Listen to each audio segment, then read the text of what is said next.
자, 여러분 안녕하세요. 황진모입니다. 자, 이번 41번부터 80번까지 회의관리 1급 2013년도 6월 달에 시행한 회차입니다. 풀이해설을 보도록 하겠습니다. 촬영 날짜는 3월 14일하고 3월 15일 이틀간 진행을 하고요. 나누어서 이제 진행을 하고 있습니다. 그렇기 때문에 세무에게 파트부터 한번 보도록 하겠습니다. 자, 회의관리 1급 문제 41번입니다. 다음 중 세금을 부담하는 자와 납부하는 자가 다른 세목으로 옳은 것은? 입니다.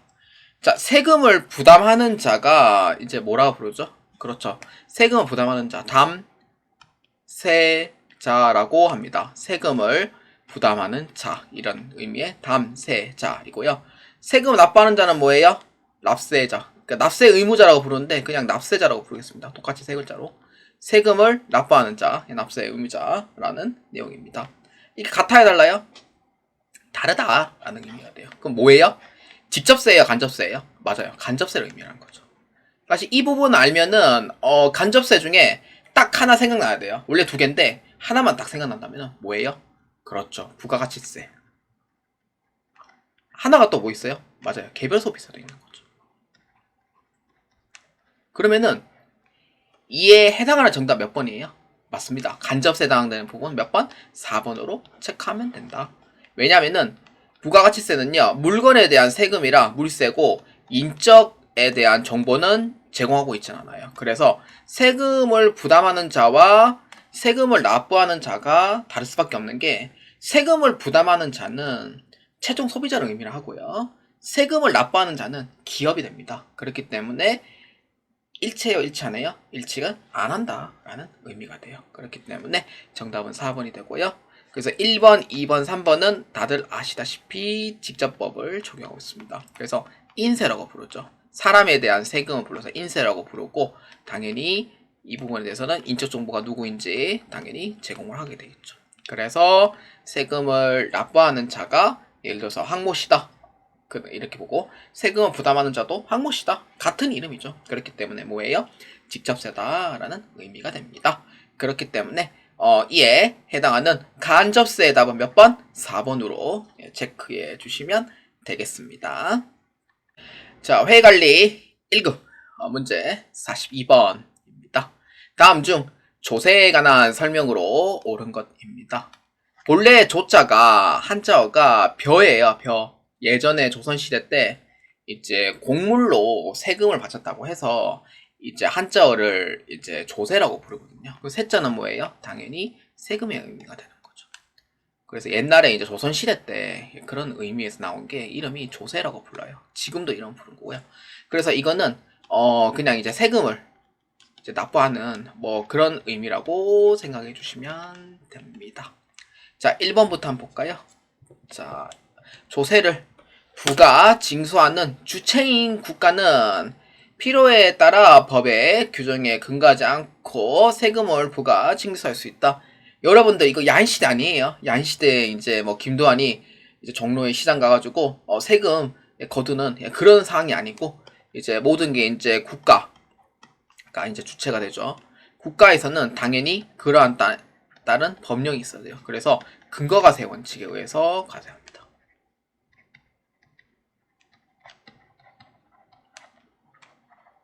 그러니까 여러분들 일제시대 이런 시대가 아니에요. 그래서 철저하게 법령에 의해서 과세하는 거지, 세무조사도 여러분들 법령에 없는 거를 뭐 이렇게 부당하게 납부하고 뭐 그런 양아치 짓거리는 안 합니다. 그렇기 때문에 모든 거 근거가세 원칙에 의해서 적용을 한다는 의미고, 그래서 1번에 대한 얘기는 아니다, 이렇게 보면 됩니다. 자, 그 다음 2번 물세입니다. 물세는 뭐예요? 물자는 뭐예요? 그렇죠, 물건에 대한 세금. 자, 아까 41번 때 얘기를 했었죠. 인세는 사람에 대한 세금이고요, 물세는 물건에 대한 세금이라고 했어요. 그래서 인세는 주로 이제 소득세나 법인세에 해당하는 직접세로 얘기를 했었고요, 물건에 대한 세금은 부가가치세를 의미를 합니다. 그래서 이번에 대한 얘기는 맞아요, 틀려요? 물세는 인적사항을 고려하지 않는 건 맞지만 법인세, 소득세가 어떤 걸 했었죠? 그렇죠, 인세에 해당하는 부분을 했었죠. 그래서 이번에 대한 얘기는 아닙니다. 자, 그 다음 3번. 산출세액이란 세법에 따라 직접적으로 세액 산출의 기초가 되는 과세 대상의 가액을 말한다. 산출세액이에요? 아니죠. 이거에 대한 얘기는 어떤 얘기냐면은 책에도 있긴 있어요. 그러한 이제 용어에 대한 얘기가 있긴 있는데 직접적으로 산출세액의 기초가 되는 거는요. 과세표준을 의미를 해요. 세금을 내는 과세표준. 거기에 세액을 곱하는 게 산출세액인 거죠. 이제 누진 적용이 있고 그 다음에 단일 적용이 있고 그래서 3번에 대한 얘기는 과세표준에 대한 의미가 되고요. 예, 아닙니다. 답은 4번이에요. 부가 과세제도란 국가 또는 지방자치단체의 결정에 따라 과세표준과 세액이 확정되는 제도를 말한다. 부가과세제도는요. 고지납부라고 생각하시면 돼요. 그 고지납부의 대표적인 예가 뭐냐? 자동차세와 재산세를 의미합니다. 이렇게 돼요. 자동차세와 재산세. 이게 바로 고지납부이다 라고 보면 되고 그리고 고지납부의 반대가 뭐예요? 그렇죠. 신고납부죠. 신고납부는 내가 자진해서 이제 납부하는 거예요. 자진 신고 후 납부. 어떤 거예요? 다 아시죠? 그렇죠. 소득세, 법인세, 부가가치세. 이 대표적인 세금이다 라고 보아주시면 되겠습니다. 그래서 이에 옳은 거 몇 번? 4번으로 체크해 주시면 되겠습니다. 자, 회의관리 1급 문제 43번입니다. 다음 중 소득금액 조정 합계표상 소득 처분의 종류가 다른 것입니다.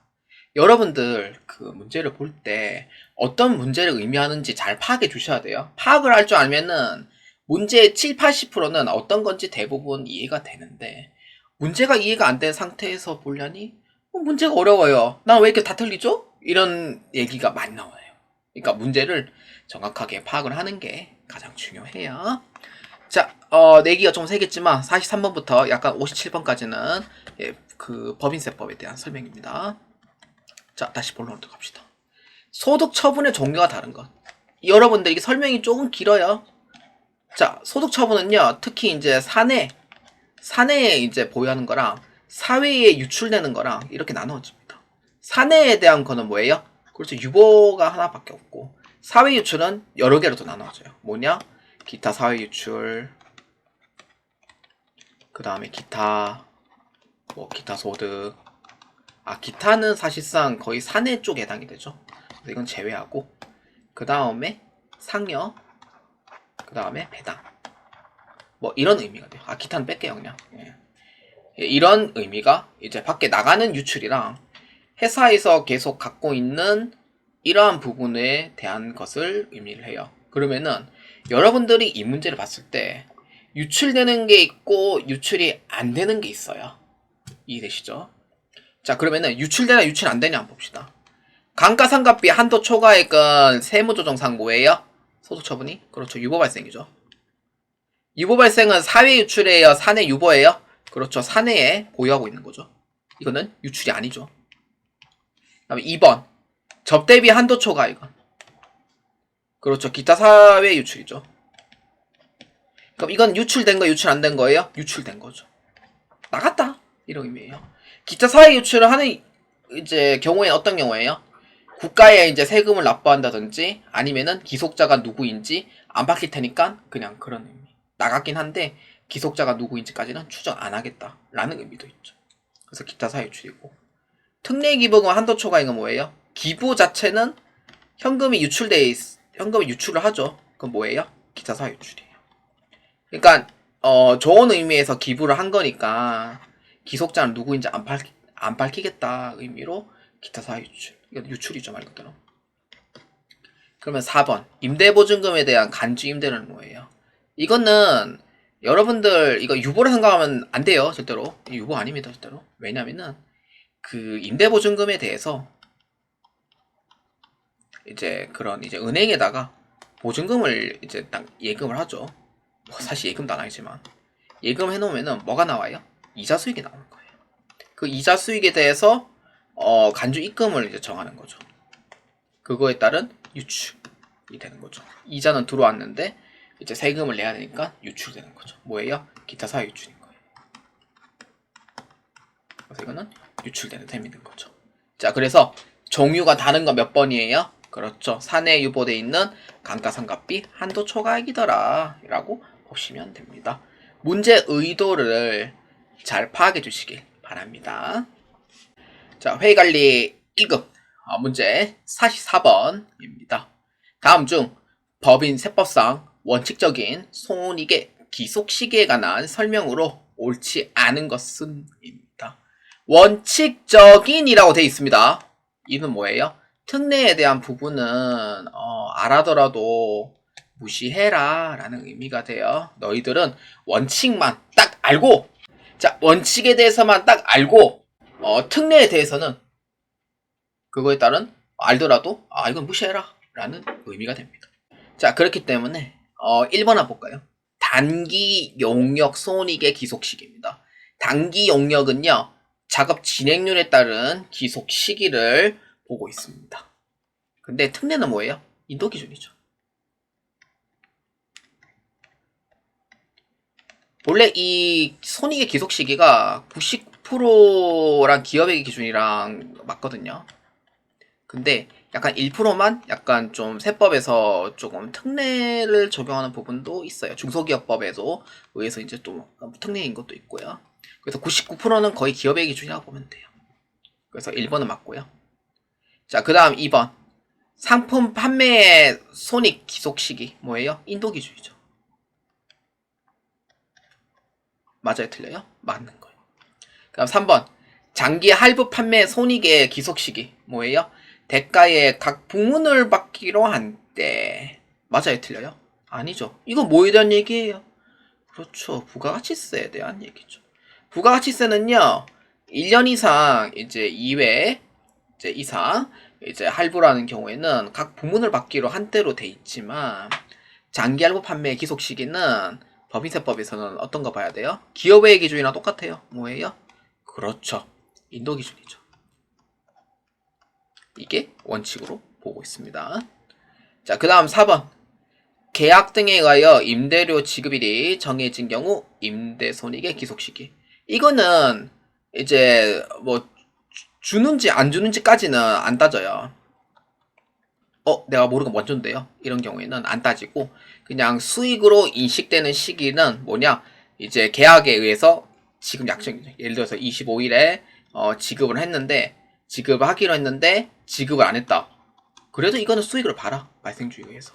이런 의미인 거예요. 그래서 계약에 의한 지급 약정일을 의미를 한다라고 보면 됩니다. 그렇기 때문에 4번에 대한 얘기는 맞다 이렇게 보면 되겠습니다. 자, 그래서 이에 올바르지 않은 거 몇 번? 맞습니다. 3번으로 체크해 주시면 되겠습니다.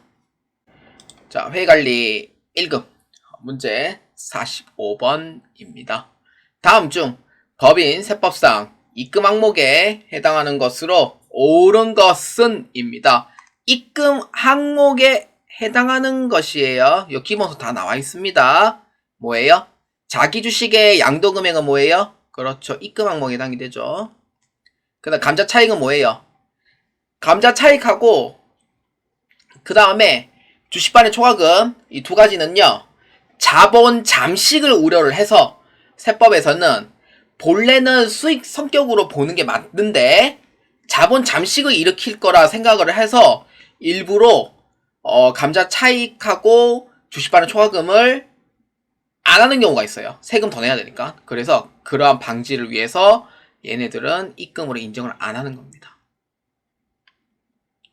자본 잠식 우려인 거예요. 왜냐? 잠식을 해야지 이러한 부분에 세금을 더 걷어들여야 될 이유는 이제 없어지는 상황이죠. 기업 입장에서는.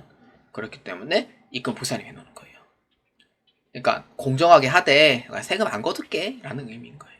자본 잠식이 좋은 게 아니에요. 왜냐? 주주에 대한 신뢰도가 완전 무너지거든요. 회사가 무너질 수도 있기 때문에 그래서 이러한 부분에서는 조심스럽게 입금 산입 안 할게 라는 의미가 됩니다. 자, 그 다음 디귿. 국세, 지방세, 과온화금, 환급금에 대한 이자. 이거는 이중과세 방지에 의해서 왜냐면은 환급 받으면요. 환급 수령하는 경우에는 수익으로 봐요. 아니 안 그래도 내가 모르고 세금 많이 냈는데 그거에 대해서 환급 받았어요. 받았는데 그거에 대해서 또 세금 납부한다고요? 라는 의미인 거예요. 그래서 이제 세법 쪽에서는 이중과세 방지가 이렇게 발동이 되거든요. 같은 걸 두 번 이렇게 못하게. 그렇기 때문에 그러한 부분에서는 입금 부산을 시킵니다. 이중과세 방지에 의해서 이렇게 되는 거예요.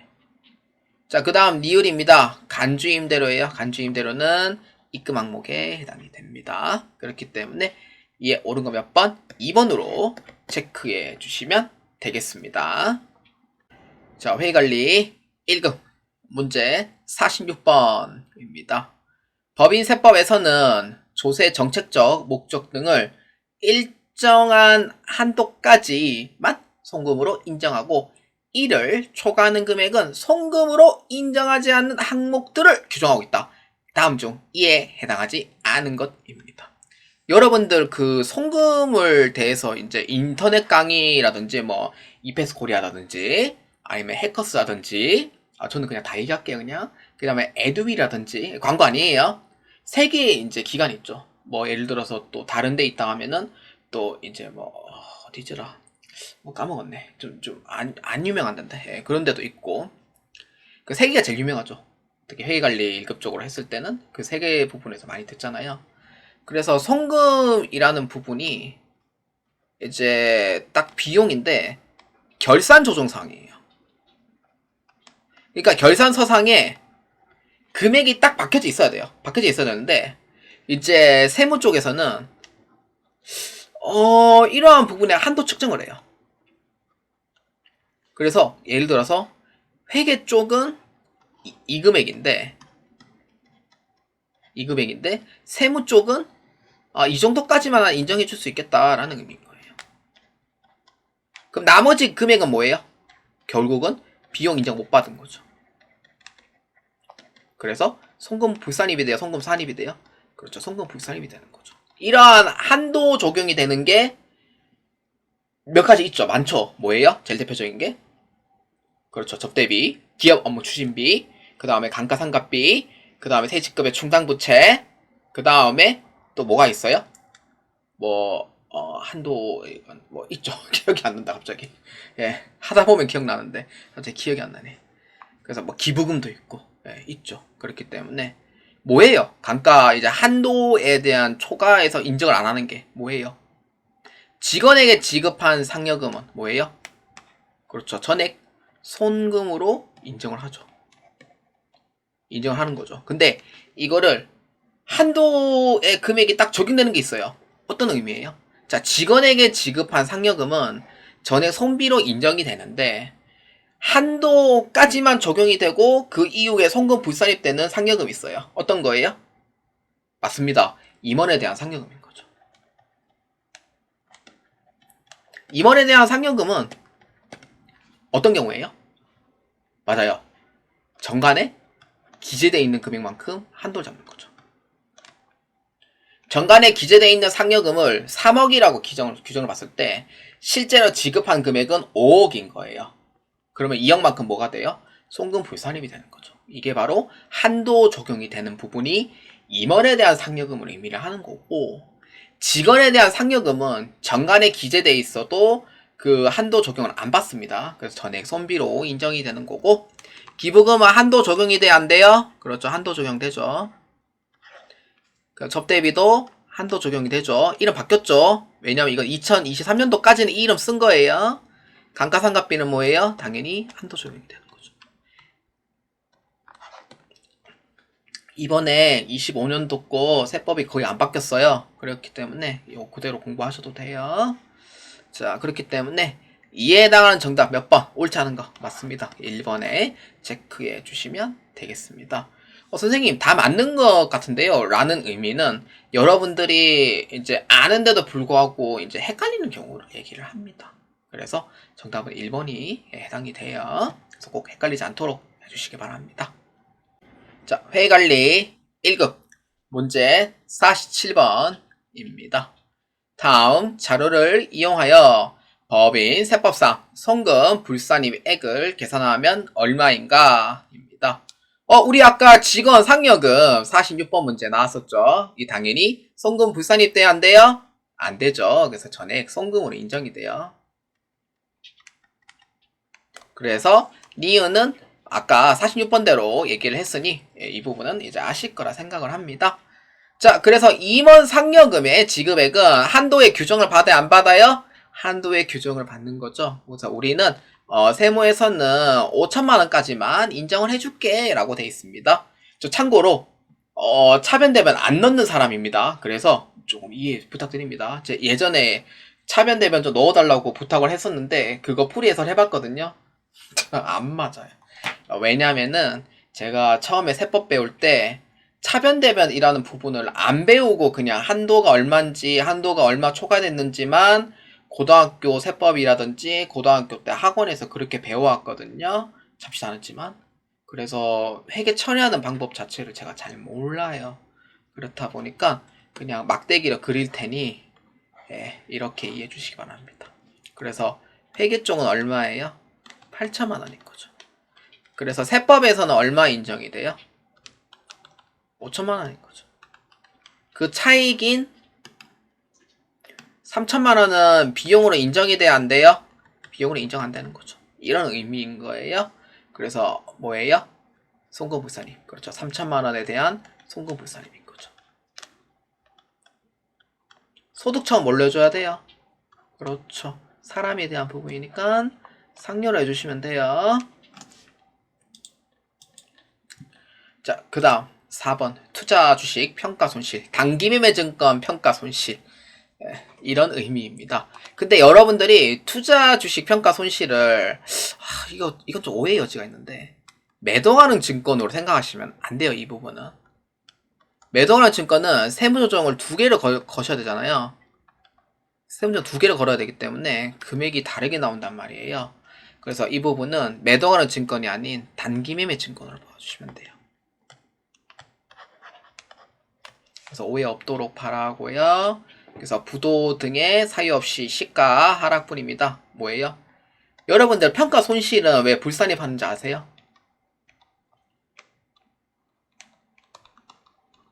그 이유는 뭘까요? 불산입하는 이유.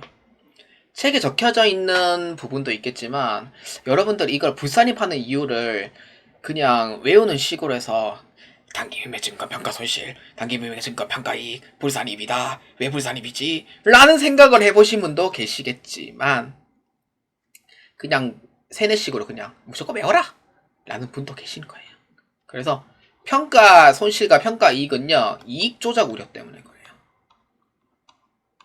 평가 이익을 만약에 이제 입금 산입으로 걸었다라고 할 때는 원래는 수익이잖아요. 근데 세무회계 입장에서는 솔직히 세금 더 내는 사람이 누가 좋아를 할까요? 안 좋아하잖아요.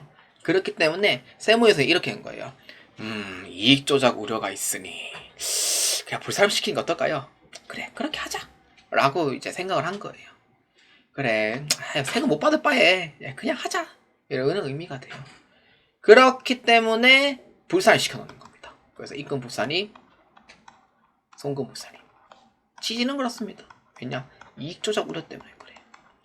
원래 기본서 책에 있는지는 모르겠는데 하여튼 불산입 그런 이유가 이익 조작 우려 때문에 그렇습니다. 그래서 어떻게 하면 돼요? 송금 불산입을 처리하면 되는 거죠. 이렇게 해주면 됩니다. 그 다음에 폐수 배출 부담금입니다. 폐수 배출 부담금은 당연히 불법이에요. 그렇기 때문에 송금 불산입니다. 여러분들 폐수를 이렇게 해가지고 이렇게 강에다 이렇게 흘려내보내요. 여러분들 이거 어떻게 돼요? 심하면 영업정, 안 심하면 영업정지, 심하면은 폐업명령 때려버립니다. 요새 폐수 이거 강에다 흘려버리면 참 큰일 납니다. 혹시 대구 사시는 분도 아시겠지만 대구에 그 어디 있어요? 염색단지가 있잖아요. 서대공단에. 거기 냄새가 상당히 심합니다. 엄청 역해요 진짜로. 근데 거기에 옛날에 그 평리동 쪽에 염색단지에 90년대만 해도 거기 폐수 엄청나게 벌었거든요. 진짜 냄새가 정말 사람이 살 수 없을 정도의 냄새였어요. 그래서 2000년대 이제 초에 이제 규모가 살리기를 통해서 이제 거기가 이제 깨끗해졌지만 뭐 지금도 냄새가 납니다. 왜냐면은 그 염색단지에 그런 특이한 냄새가 나요. 사람이 살기 힘듭니다. 그래서 폐수 몰래 버렸다? 폐업입니다. 이제는. 그래서 성금 불산입이 되는 거예요. 그래서 총 얼마예요? 47번에다 몇 번? 그렇죠. 4번으로 체크해 주시면 되겠습니다. 자, 회의관리 1급 문제 48번입니다. 다음 중 법인 세법상 재고자산의 평가 방법에 관한 설명으로 옳지 않은 것은 입니다. 재고자산의 평가 방법입니다. 요새는 이제 세무 1급에서는 이 문제가 117회차 저산세무 1급에서 한번 나왔어요. 그래서 오랜만에 나왔고, 그래서 이번에 문제 한번 봅시다. 자, 1번입니다. 재고자산의 평가 방법상 원가법에는 개별법, 선입, 선출법, 후입 선출법, 총평균법, 이동평균법 및 매출가격 환원법이 있다. 물론 이제 이거는 기업에게 기준하고 항상 평가 방법은 동일하게 이제 하는 대상이다. 이렇게 보면 돼요. 그래서 1번에 대한 얘기는 맞습니다. 자, 그 다음에 2번. 법인 세법상 재고자산을 저가법으로 평가하고 그에 따른 평가 손실을 송금 산입하는 것은 저가법 신고한 경우가 가능하다. 맞아요? 틀려요? 맞는 얘기죠. 여러분들 기본서를 조금 상세하게 보실 필요가 있어요. 왜냐면은 그 저가법을 적용을 할 때 이제 수량이 다른 경우라든지 그런 사유는 이제 바로 송금 산입이 되는데 원래 원칙상은 그 송금 부산입이죠. 왜냐면은 인정을 안 해요. 우리 세무 쪽에서는 저가법 인정 안 할래요 라고 이제 딱 못 박아놨는데 근데 예외적인 상황은 뭐냐 뭐 평가를 하면은 그럴 수도 있지 라고 해서 신고해라 그럼 인정해줄게 라는 의미인 거예요. 그래서 신고를 해야지만 송금 산입으로 인정이 됩니다. 신고 안 하면 안 돼요. 신고 언제까지 하면 돼요? 사업연도 종료 후 3개월 이내까지입니다. 평가 방법 바꾸는 거는 사업연도 종료 전 3개월까지고요. 그 다음 저가법 바꾸는 거는 사업연도 종료 후 3개월 전까지 바꿔주시면 됩니다. 맞겠지? 봅시다. 그 다음 3번. 신설법인은 법인의 설립일이 속하는 사업연도 과세표준의 신고기한 사업연도 종료일이 속한 달의 말일부터 3개월 이내에 재고자산 평가 방법을 신고한다. 여러분들 이거 맞는 것처럼 보일 수도 있지만 맞아요? 틀려요? 맞아요. 왜냐? 신설법인 때문에 그래요. 제가 잘못 얘기했죠. 틀린 것처럼 보이지만 맞아요 라고 설명한 게 맞는데 제가 신설법인 갑자기 헷갈렸어요. 예, 갑자기 헷갈려가지고 보면은 신고기한 사업연도 종료일이 속한 달의 말일로부터 3개월 이내 신설법인은 사업연도 종료 후 3개월 이내입니다. 헷갈리시면 안 돼요. 절대로. 근데 신설법인이 아닌 경우에는 뭐예요? 사업연도 종료 전 3개월까지.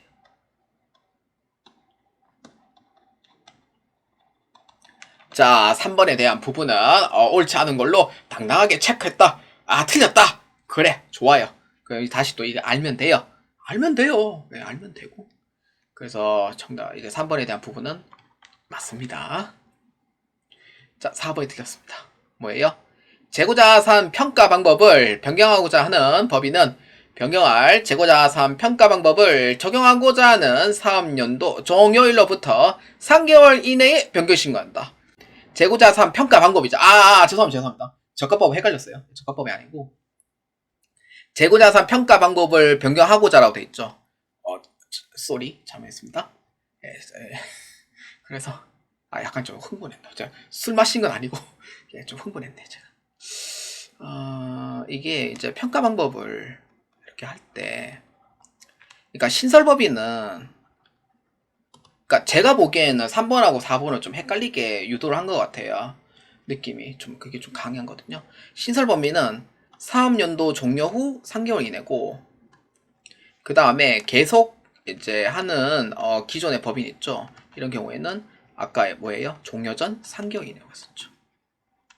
3번이랑 아까 얘기가 지금 반복적으로 지금 돼 있는 상황이에요. 그렇기 때문에 맞아요, 틀려요? 아니라는 거죠. 종료일로부터 3개월 이내가 아니고 종료 전 3개월 이내 이렇게 설정해 주셔야 돼요. 그래서 이에 해당하는 정답 몇 번? 4번이 옳지 않다라고 보아주시면 되겠습니다. 자, 회의관리 1급 문제 49번입니다. 다음 자료에 의할 경우 주식회사 3일에 제23기입니다. 2023년도 1월 1일부터 12월 말까지고요. 감가상각 방법으로 정액법과 종류법을 적용할 때 감가상각 범위액을 계산하면 얼마인가 입니다. 자, 일단 22기 거 한번 볼까요? 22기 거라면은 2022년도에 이제 취득을 했죠. 1000만원에 이제 기기장치를 구입을 했고요. 이 기계장치에 대한 자료는 다음과 같다. 22기 말 감가상각 누계액은 300만원, 부인액은 없습니다. 자, 내용연설 몇 년? 5년. 정액법은 0.2, 정액법은 0.4월입니다. 자, 여러분들이 이제 재경관리사를 들어가면은 이제 뭐 자본적 지출, 뭐 즉시 상각 의제, 상각 부인액 이렇게 나오는데 회계관리 1급은 이 산식에 대해서 적용을 할 줄 아냐 모르나 이제 이거를 많이 물어봐요. 이해되시죠? 그러니까 이거예요. 자, 이 문제를 보여줄 때 너의 그 기초를 아냐 모르냐 그거에 대해서 물어보는 문제예요. 그러니까 세무의 기초를 이제 그거에 대한 얘기죠. 그래서 그렇게 이제 부담 없이 보시면 되고요. 자, 볼까요? 자, 일단 정액법에 대한 텍스 적용 방법은 다음과 같습니다. 뭐예요? 취득 원가에서 감가상각 누계액을 이제 또 빼는 건 뭐 똑같지만 거기에 이제 플러스 전기에 해당하는 자본적 지출 그 다음에 감가상각 누계 아니다. 잔존가치죠. 그 다음에 단기에 자본 지출 더해줍니다. 정기 자본 지출하고 단기 자본 지출 둘 다 더해줘야 돼요. 그리고 이제 부인액은 더해주지 않습니다. 거기에 나누기 내는 수만큼 나눠주시면 돼요. 이렇게 하는 방법이고 텍스에서는. 근데 오른쪽에 볼까요? 정률법은 이렇게 돼 있어요. 정률법은 앞에 내용이랑 GAP랑 똑같아요. 똑같이. 그래서 취득원가에서 감가상각 누계액을 빼줍니다. 이렇게. 거기에 플러스 뭐 해주냐? 부인액을 더해줍니다. 감가상각 부인액, 부인 누계액을 더해주고요. 그 다음 플러스 단기 자본적 지출액 더해줍니다. 정기 자본 지출액은 안 더해줍니다. 이 부분이 좀 다른 부분이고 거기에 곱하기 정률만큼 해주시면 돼요. 정률은 정해져 있기 때문에 그래서 이렇게 해서 이제 텍스를 이렇게 해서 한도 금액만큼 잡아주는 거예요. 이렇게 이해되시죠? 그래서 이 문제에서는 감가상각 범위액을 계산하면 얼마인가 라고 돼 있으니까 텍스에 의해서 이 감가상각 범위액을 잡아주면 되는 문제가 돼요. 상각 부인액은 없고요. 자, 그렇기 때문에 정액법은 의외로 어렵지 않습니다. 왜냐? 정기랑 단기랑 자본적 지출액은 없기 때문에. 그래서 1000만원에 그 잔존가치는 없어요. 그렇기 때문에 나누기 5년만큼 해주면 돼요. 얼마? 텍스는 200만원만큼 감가상각 범위액이 되더라. 이렇게 보면 되고. 정률법은 조금 다르죠. 자, 1000만원에서 0.451만큼 곱해줍니다. 451만원. 자, 취득가액은 1000만원이고요. 감가상각 누계액은 22기 말 금액 적용해줍니다. 300만원. 그럼 700만원 없죠? 부인액 없고 단기 자본지출 금액 없죠? 곱하기 0.451만큼 해주면 돼요. 얼마? 315만 7천원. 이렇게 보면 됩니다. 그래서 이때 감가상각 누계액은 텍스 금액만큼 빼주면 돼요. 그렇기 때문에 315만 7천원 이렇게 됩니다. 그렇기 때문에 451만원은 그 2022년도에 해당하는 감가상각 누계액 금액이 돼요. 그래서 4번에 대한 정답은 될 수 없다는 점 이렇게 보면 되고 49번에 대한 정답 몇 번? 3번으로 체크해 주시면 되겠습니다. 자, 회의관리 1급 문제 50번입니다. 다음 중 법인 세법상 접대비 한도액 계산 시 고려하지 않아도 되는 것입니다. 자, 여러분들이 접대비 한도액을 계산하려면은 고로사항이 있는데 다 기억을 못할 거예요. 그래서 어떤 거냐면은 첫 번째, 접대비에 해당하는 금액. 그러니까 이거는 유형화 포괄주이기 때문에 유사금액도 당연히 포함이 됩니다. 그래서 거기에 이제 빼야 될 게 어떤 거냐? 뭐 그러니까 그 무증빙이라든지 아니면은 적격증 비용을 갖춰주지 않는 거. 그 다음에 3만원 이상의 개인카드. 이 부분은 다 빼야 되는 거죠. 그래서 이렇게 해서 접대비 해당 금액을 찾는 거예요. 그래서 찾아가지고 적용을 하고 그 다음에 경조사비 20만원 이상 다 송금부상입이죠. 다 송금부상입이에요. 이렇게 되면 그거 다 빼줘요. 그럼 빼주고 그러면 이게 접대비 해당 금액이 나오잖아요. 해당 금액이 나오면서 두 번째 한도 금액을 이제 정해요. 그러니까 이게 원래 묻고자 하는 부분이 제가 혹시나 몰라서 1번까지 적어놓는 거고 원래는 2번이 메인이 되는 거예요. 어떤 거? 첫 번째 수익금액 계산. 수익금액이 낫다. 그 사업연도 어떻게 돼요? 1200만원. 중견기업 이상 1200만원. 근데 중소기업 얼마예요? 3600만원. 곱하기 사업연도 월수의 12. 이렇게 잡아요. 그게 첫 번째. 그러니까 중소기업 여부랑 중소기업 여부를 안 묻는 거죠. 사업연도. 그래서 1번에 대한 얘기는 맞아요. 그 다음에 2번 뭐예요? 수익금액인 거예요. 수익금액은 어떻게 돼요? 100억 원 미만인 경우에는 뭐예요? 0.2%죠. 100억에서 500원 미만은 얼마예요? 0.1%예요. 500억 초과하는 금액은 얼마예요? 0.03%예요. 이렇게 되죠. 그 뭐예요? 수익금액 해당이 되죠. 그 다음에 이제 수익금액 이제 해가지고 한도 금액을 해가 그 다음에 이래라라라 또 계산하다 보면은 세 번째 문화접대비에 해당하는 금액이 나와요. 문화접대비는 제가 20%였나? 이게 수익금액 20%였나? 적용을 하는 걸로 돼 있고 송금 산입 가능합니다. 그러니까 손비로 인정이 되는데 그거에 따른 한도 금액이 또 포함이 되는 거고 그래서 문화접대비 지출이 포함됩니다. 그럼 해당 사항이 없는 건 몇 번이에요? 정답은 3번으로 체크해 주시면 됩니다. 접대비 한도 계산에는 수익금액이 필요할 뿐 당기순이익은 필요로 하지 않습니다. 그렇기 때문에 이에 해당한 정답 3번으로 체크해 주시면 되겠습니다.